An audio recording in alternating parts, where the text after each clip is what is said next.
This evening, government to purchase new equipment to fight cocaine trafficking. Widespread flooding in Region 2 destroys acres of farmland. Mayor Chase Green declares sanctions against 2 city constables. President Granger rejects list of GCOM nominees. In the region, in St. Lucia, Prime Minister Alan Chastanet defends changes made to nation's citizenship by investment program. And internationally, President-elect Donald Trump will hold his first formal news conference for the year.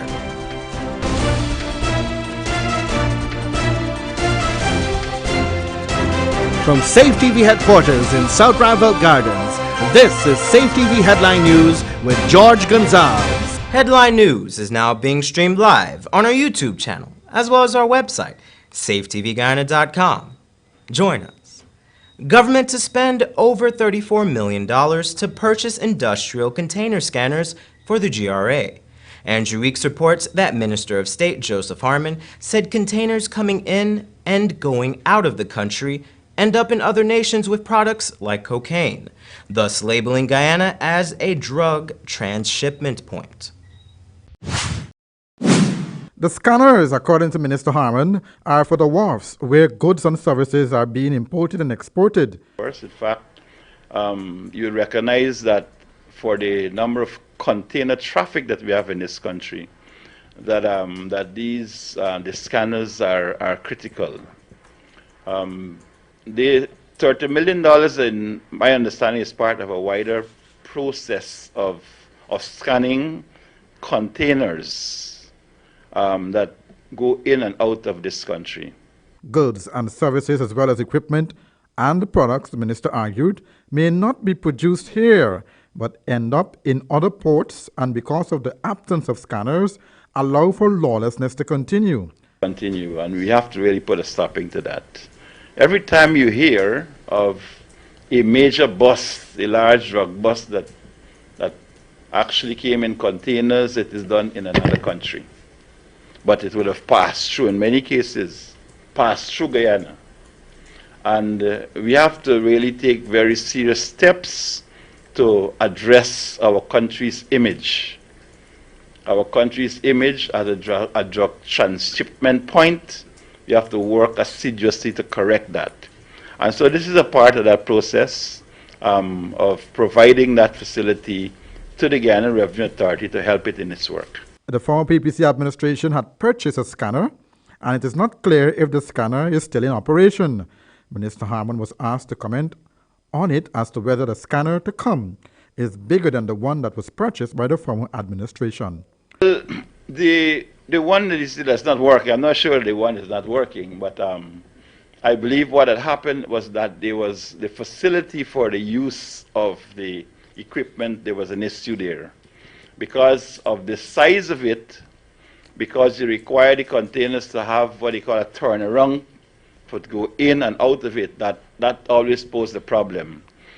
Some time ago, there was a use of the national park, and that proved to be a disaster in itself because the tarmac was damaged in a very serious way. And so that the use of the scanner in very many cases has been curtailed because of the absence of what they call a home for the scanner. And this is something that we're working on right now to be able to provide that facility. In July of last year, Guyana aided in UK's biggest ever drug bust, where the captain and first officer of an ocean-going tugboat was found guilty of drug trafficking. The cocaine, with an estimated potential street value of £512 million, once adulterated, was found hidden on the board the Tanzanian flag MV Hamal in April 2015.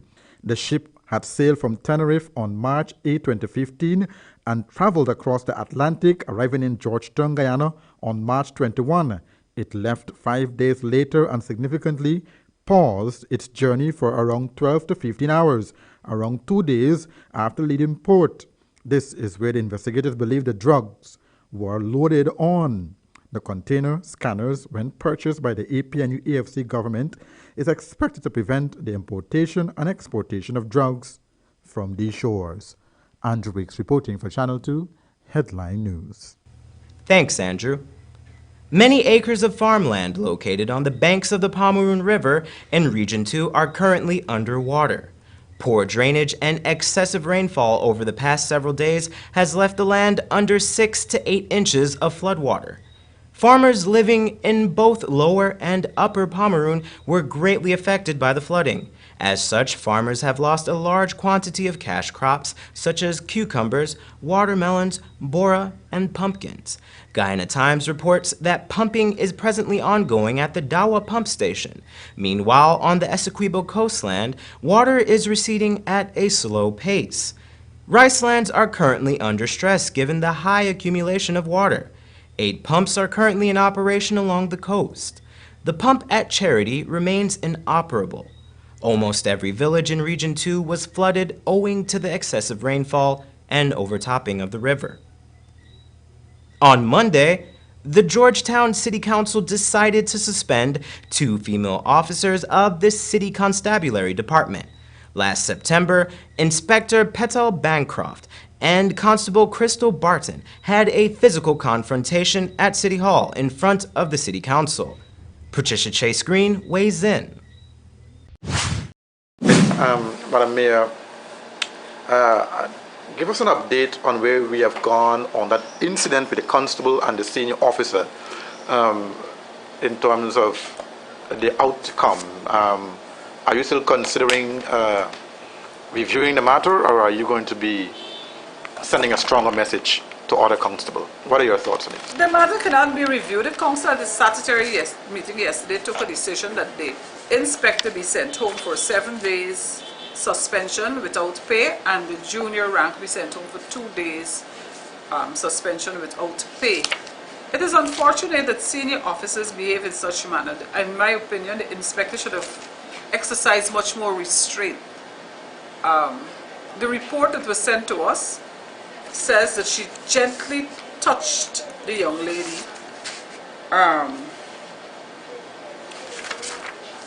on her shoulder.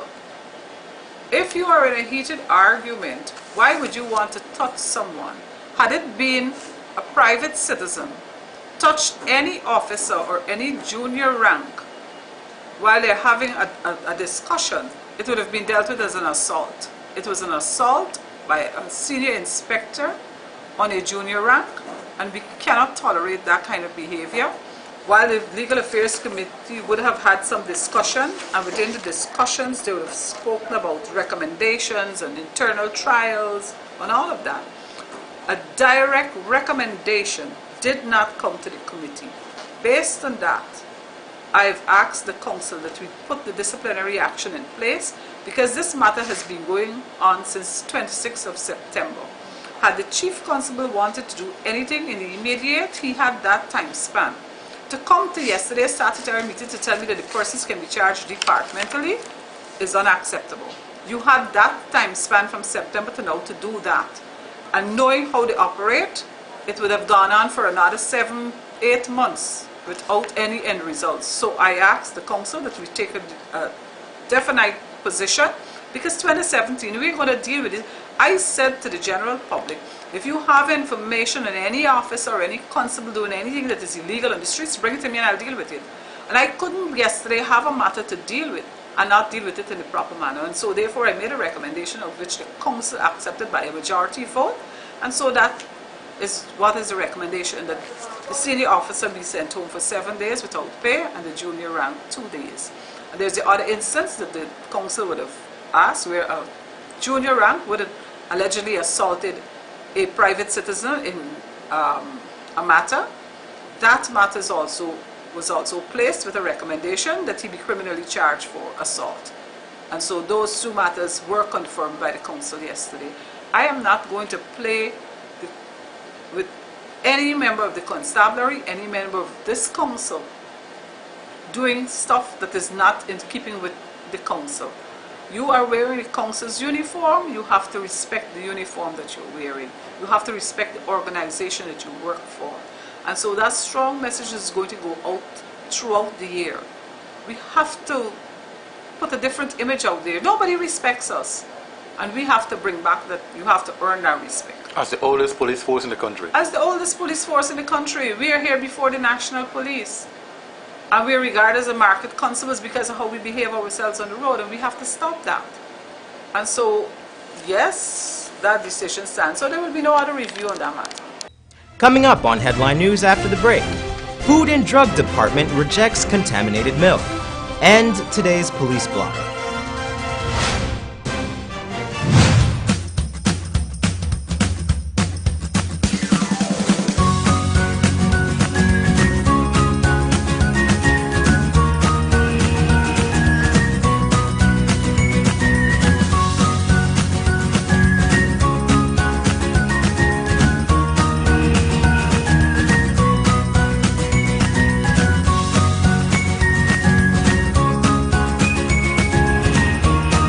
Fly always.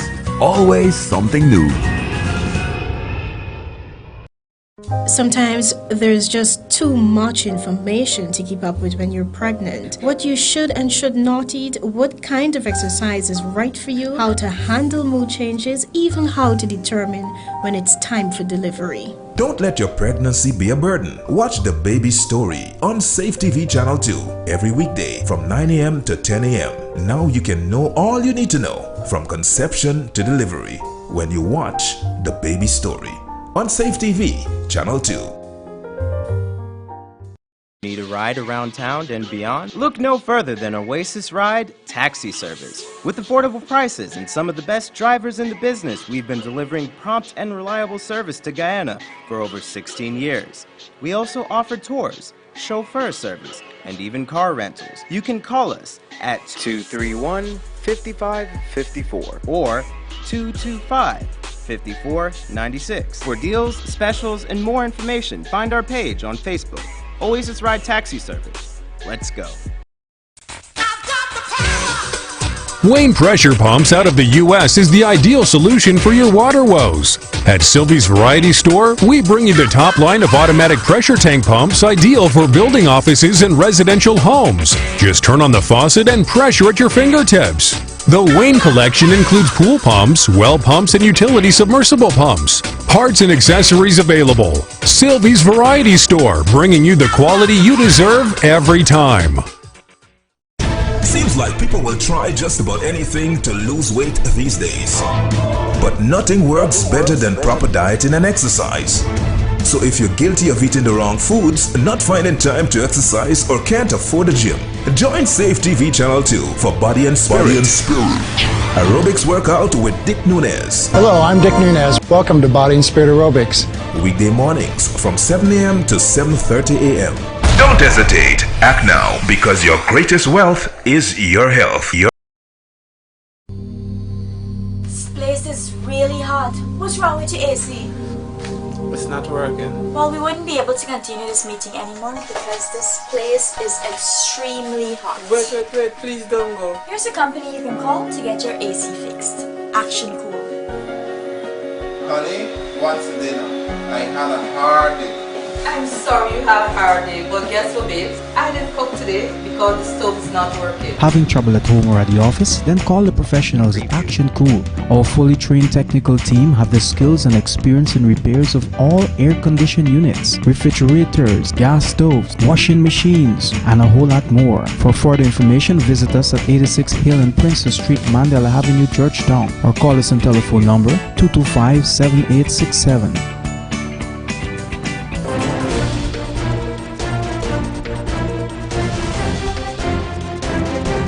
The Government Analyst Food and Drug Department announced that it has refused entry of one shipment of milk from the Kingdom of Bahrain. The 20-foot container possessed 7,200 cartons of Awal Junior milk in strawberry, banana, and chocolate flavors. According to a statement from the department, samples of the milk were submitted to the department for examination on the 22nd of December of last year. Upon inspection, it was found that the milk is adulterated with vegetable oil. Additionally, the milk consists of 1.5% milk fat and not the recommended 2.5% milk fat in accordance with the legal provisions for flavored milk in Guyanese law. Additionally, the product also found itself to be prohibited according to the laws of Guyana Food and Drug Act. The head of the Customs Department and the importer were notified about the decision. Members of the National Food Safety and Control Committee are expected to be briefed on the department's action. President David Granger has turned down the first batch of opposition leader Barrett Jagdeo's nominees for chairman of the Guyana Elections Commission. Andrew Weeks reports that the president said the list is unacceptable. Chartered accountant and political analyst Christopher Ram, former GTV Chief Executive Officer and businesswoman Ryan Shaw, private sector executive Ramesh Duku, governance consultant Lawrence Lachman Singh, culture director James Rose, and retired Major General Norman McLean, all turned down by President David Granger, an announcement he made at the media branch on Sunday.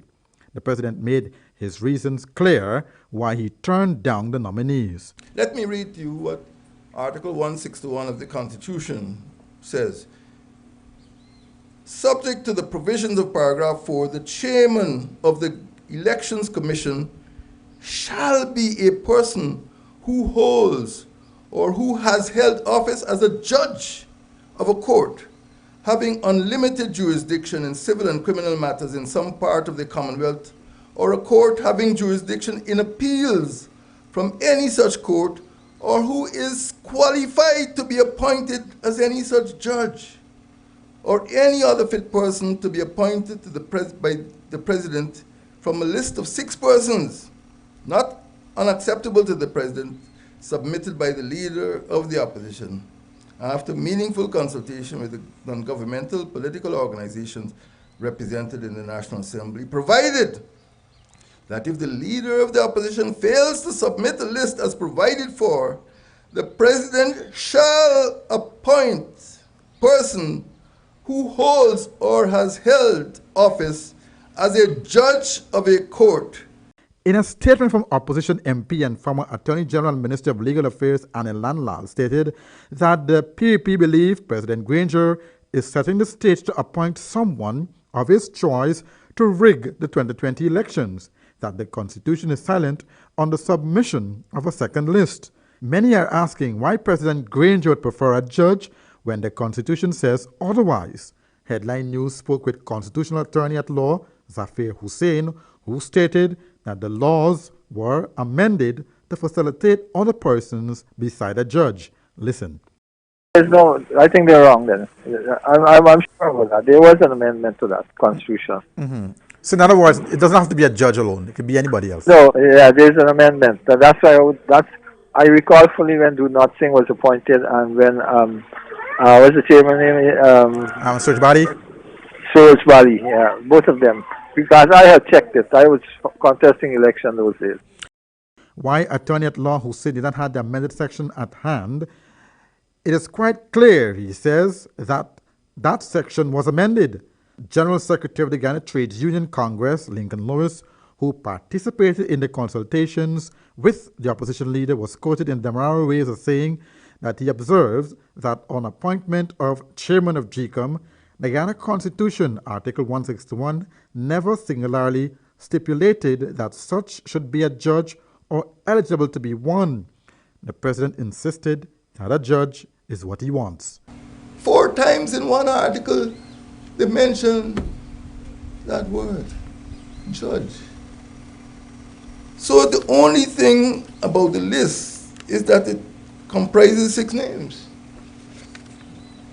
So it is the duty of the media to interrogate these events that occur on a day-to-day basis in our beloved republic.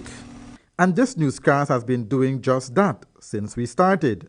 Now that a legal showdown looms over the appointment or revocation of the list, the opposition MP Nandlall feels that a number of options are available.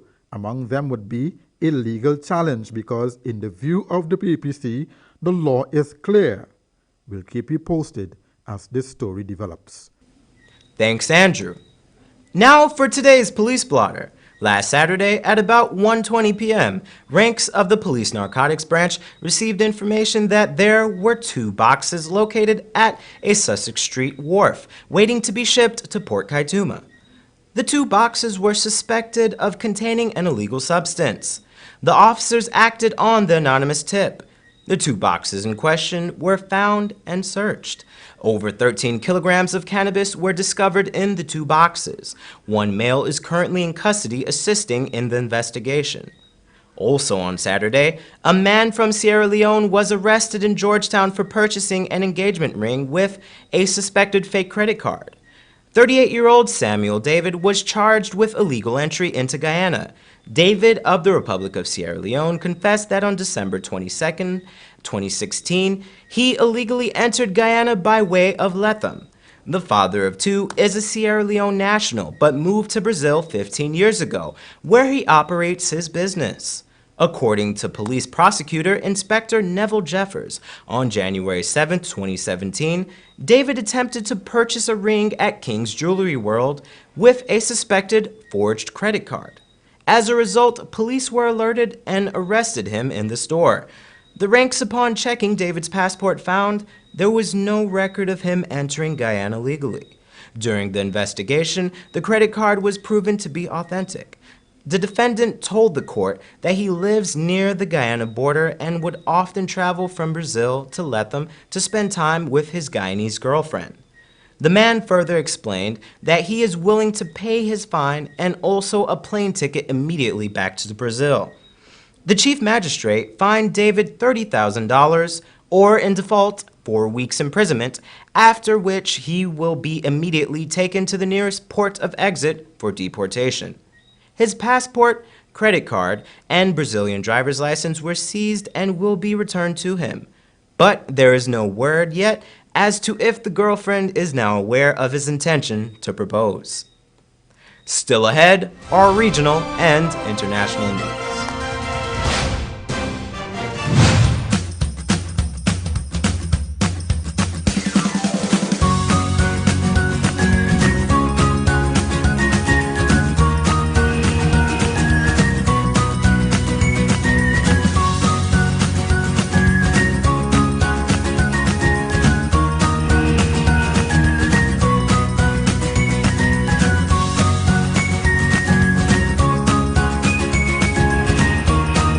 Fly always. Always something new.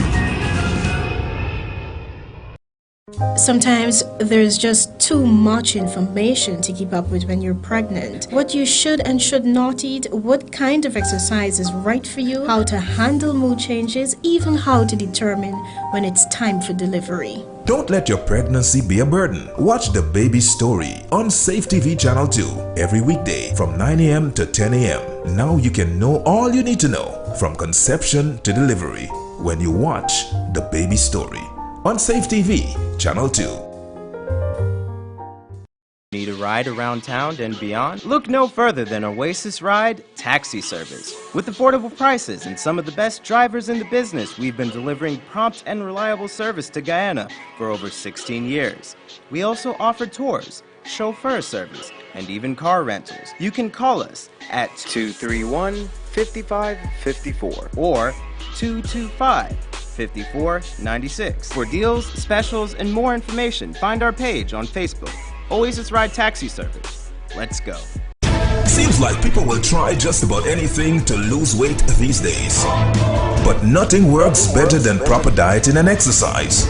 So if you're guilty of eating the wrong foods, not finding time to exercise, or can't afford a gym, join Safe TV Channel 2 for Body and Spirit. Aerobics workout with Dick Nunez. Hello, I'm Dick Nunez. Welcome to Body and Spirit Aerobics. Weekday mornings from 7 a.m. to 7:30 a.m. Don't hesitate. Act now, because your greatest wealth is your health. This place is really hot. What's wrong with your AC? It's not working. Well, we wouldn't be able to continue this meeting anymore because this place is extremely hot. Wait, please don't go. Here's a company you can call to get your AC fixed. Action Cool. Honey, what's dinner? I had a hard day.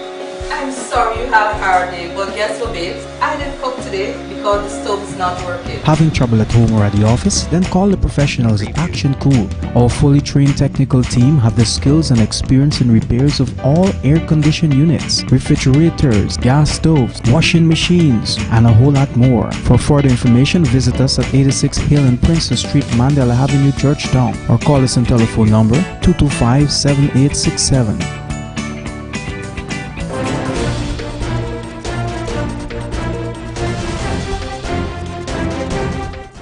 In news from the region now, in St. Lucia, Prime Minister Alan Chastanet has come to the defense of changes made to St. Lucia's citizenship by investment program. The government leader rebuffed opposition criticism at his first news conference for the year. HTS News Force reports. A release coming from CIP St. Lucia dated January 3rd announced major amendments to the CIP regulations. Notice of these amendments was first made on the LinkedIn page of CIP Chair Attorney Nicholas John on December 29th last year. As confirmed by the press release, 5 changes were made to Regulations number 89 of 2015. One of the more controversial was the removal of an applicant's need to demonstrate a net worth of US $3 million in order to qualify for citizenship, garnering immense criticism from opposition St. Lucia Labour Party. Prime Minister Alan Chastanet addressed this amendment during a live press conference Monday night. According to Chastanet, the information being received was, quote, too onerous and not convincing enough as to whether applicants are worth $3 million or more, end quote. The crux of the Prime Minister's argument is that the regulations blunt St. Lucia's competitiveness with countries offering lower qualifying amounts. People were having difficulties. What information do I send to prove that I'm worth $3 million? And then how do you determine the veracity of that information? So we found that that was not necessarily necessary. The most important part of the CIP is really the background checks. And that has remained very much in place. We're going to be as stringent as possible. So even take, for example, we've had some people that have been declined. And those people are entitled to appeal. And under the current legislation, the person they appeal to is to the minister. And I have felt that that was wrong. And that's what I've done, is I've actually put together a panel of 3 people, independent people, to be able to make that assessment. And furthermore, we go through the regional security force also to determine even further veracities.